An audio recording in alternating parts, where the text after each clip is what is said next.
Muling nagbabala ang World Health Organization o WHO sa paglaganap ng bagong COVID-19 subvariant na NB.1.8.1 na unang nadiskubre sa China nitong Enero at ngayon kumakalat na sa buong Asya.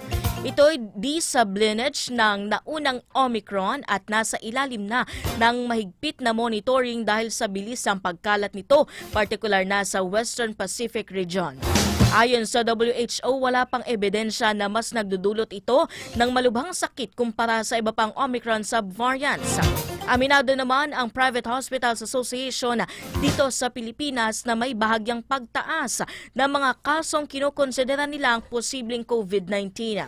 Sa kabila ng banta, wala ng libreng COVID-19 vaccines na ipinamimigay ang pamahalaan mula pa nitong March 2023. Pero paalala po ng WHO, bagamat mabilis ang transmission nito, protektado pa rin ang mga bakunado laban sa malubhang sintomas.